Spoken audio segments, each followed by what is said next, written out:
தோழமைகள் அனைவருக்கும் என்னுடைய வணக்கத்தை தெரிவித்துக் கொள்கிறேன். நான் உங்கள் தோழி நகச்சித்ரா. நமக்கு ஆறுதல் கிடைக்கும் அப்படின்ற ஒரு ஆசையில நம்முடைய வாழ்க்கையில் நடந்த ரணமான காயங்களை கூட மற்றவர்களிடத்துல தெரியப்படுத்துறது அப்படின்றது ஒரு முட்டாள்தனமான ஒரு விஷயம் அப்படின்னு சொல்லிட்டு ஓஷோ சொல்றாரு.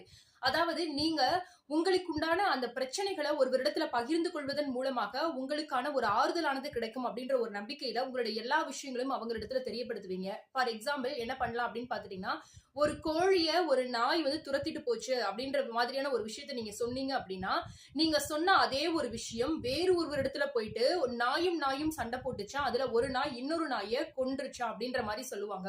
சோ இதே போலதான் உங்களுடைய வாழ்க்கை முறைகள்ல நீங்க சொல்லக்கூடிய விஷயங்களும் உங்களுக்கு எதிரடையாகவோ அல்லது நீங்க சொன்ன விஷயங்கள் தவறுதலாகவோ மற்றவர்களால் புரிந்து கொள்ளப்பட்டு உங்களுக்கு எதிராகவே நிறைய விதமான அவதூறுகள் பரப்பப்படலாம்.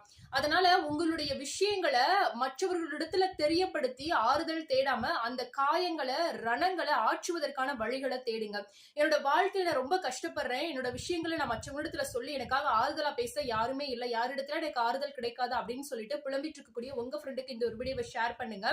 அதாவது ஆறுதல் தேடும் ஆசையில நம்முடைய ரணமான காயங்களை மற்றவர்களிடத்துல தெரியப்படுத்துறது அப்படின்றது மிக பெரிய முட்டாள்தனத்தின் உச்சம் அப்படின்னு சொல்லப்படுது. சோ இந்த ஒரு வீடியோ உங்களுக்கு யூஸ்ஃபுல்லா இருந்தது அப்படின்னா லைக் பண்ணுங்க, ஷேர் பண்ணுங்க, உங்க ஃப்ரெண்ட்ஸ் அண்ட் ஃபேமிலிஸ்க்கும் மறக்காம சேனலை சப்ஸ்கிரைப் பண்ணுங்க. இத போல நிறைய பதிவுகளுக்கு கமெண்ட்ல சொல்ல மறக்காதீங்க. நன்றி.